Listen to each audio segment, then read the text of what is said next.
For many, fur is a status symbol. Feel the warmth and luxury that you deserve. Andriana Furs. Now you can enjoy the luxury of your very own fur coat at Andriana Furs post-Christmas sale. Andriana Furs at 3 warm and cozy locations. Wishing you the Christmas gift that you deserve. Andriana Furs. The spectacular Thanksgiving sale is happening now at Andriana Furs. Chicago's world-class furrier is offering 50% off the entire inventory. Thousands to choose from. This elegant $6,000 American female mink coat, now just $2,700 or only $89 a month. The spectacular Thanksgiving sale. Immediate financing is always available. Andriana Furs, 612 North Michigan Avenue. Feel the warmth and luxury that you deserve. Andriana Furs. Fashion.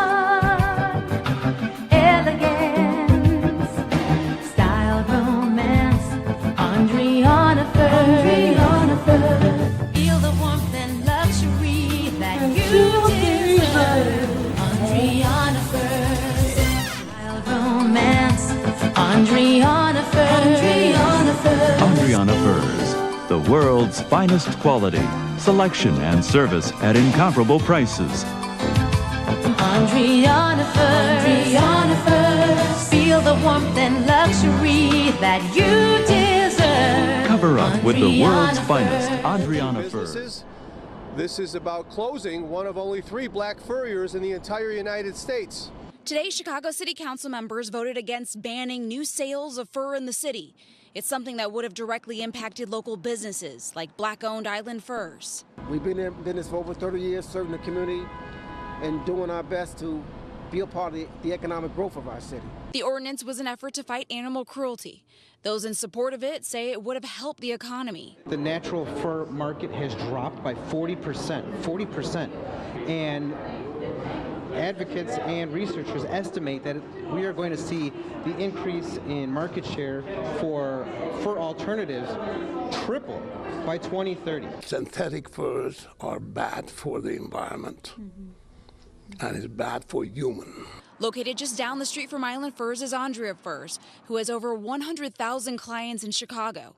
The owner tells me they would have likely had to close down. My partners, my employees, and all the people who are my partners, they all get hurt. The proposed ordinance made exceptions for leather, cowhide, and deerskin products, and for fur products used in religious and cultural practices. Mike Brown with the Natural Fibers Alliance say major cities like New York and Pittsburgh have too tried to pass fur bans, but says Chicago took it too far. This is an extreme ordinance. This doesn't make an exemption for sheepskin or lambskin, which would be used to make UGG boots. We have a society where we've lost our sense of compassion and empathy for other living things. Ultimately, the argument that the ban would erase an important piece of black culture succeeded. Keep this in mind, ladies and gentlemen. This city was founded by a black man who was a fur trader. Chicago City Council today voting down an ordinance that would have banned the sale of new fur products in the city starting next year. CBS News political reporter Chris Ty was at Council. He joins us live with why it failed. Chris. Joe and Erica, supporters of the ban citing animal cruelty and public health concerns. Critics of it saying it unfairly targets 6 retailers and sends the signal Chicago's unfriendly to business. In a 26-19 vote, the critics won. For black women, furs are about embracing elegance in the world that has not been kind to us. Debating the sale of fur, unraveling arguments on race, health, and Chicago history. Keep this in mind, ladies and gentlemen. This city was founded by a fur trader. DuSable started the fur trade here in Chicago. So it's kind of bizarre to try to truly eliminate our livelihood. The livelihood of Gerard Brown, who owns and operates Island Furs here in Beverly, remains firmly intact. Feel the texture of it. After today's vote, he's one of 6 furriers in the city who would have been most impacted if it passed. To dismantle a 30-year business in a year's time, that makes no sense. Had it passed, the ban would have begun next year. The city says they would have helped 6 furriers transition to a synthetic fur alternative. That ordinance sponsor Ray Lopez says is an industry trend. At the heart of this argument is our ability to talk about compassion and empathy for things that are lower on life's rung. We've lost our sense of compassion and empathy for other living things. This motion fails. Its failure stops in its tracks what Furrier supporters call a slippery slope for Chicago. What's next? Are we going to ban leather?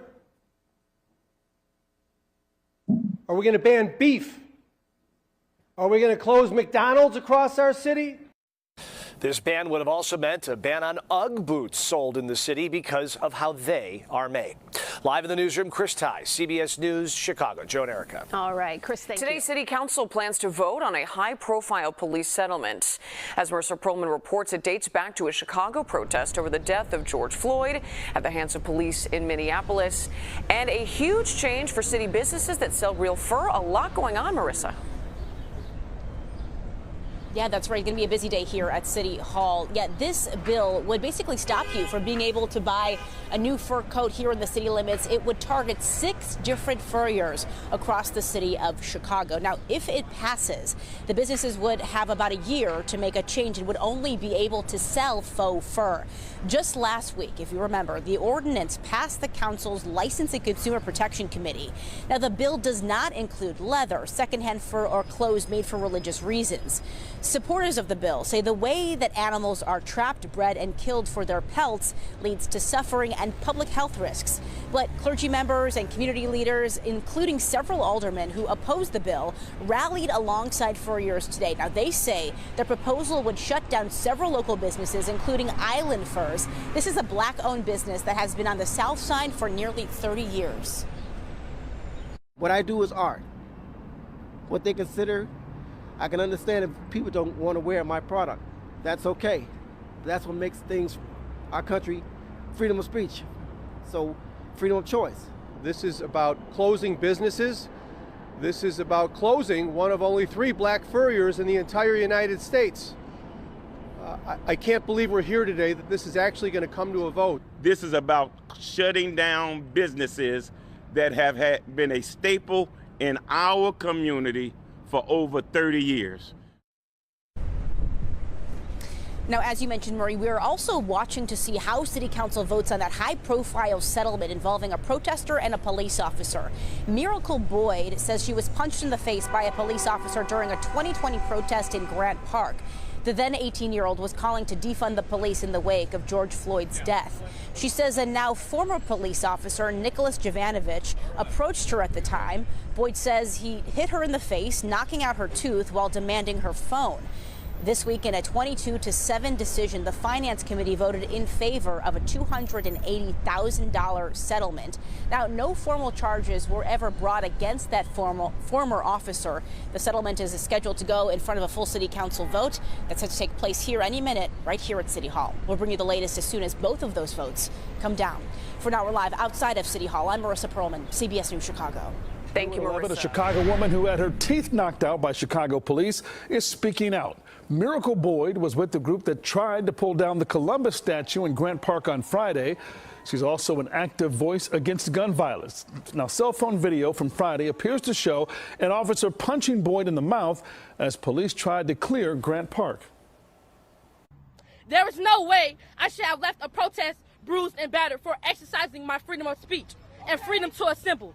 I am disgusted and never would I have ever thought I'd become a victim to the biggest gang in America.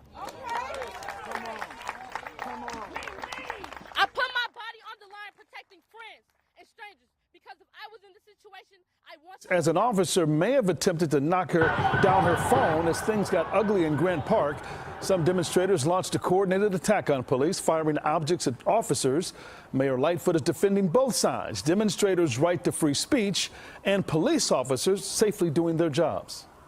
Unfortunately, what we saw is a group of vigilantes dressing in all black with goggles, forming a phalanx with umbrellas and with shields around them, and then pummeling the police with projectiles. That's not peaceful protest. That's anarchy. The focus that was supposed to be of that march was to really uplift the stories of Indigenous people here in Chicago, and I fully support that. As for the officer who punched Miracle Boyd, Mayor Lightfoot says the Civilian Office of Police Accountability will do their job to investigate what happened.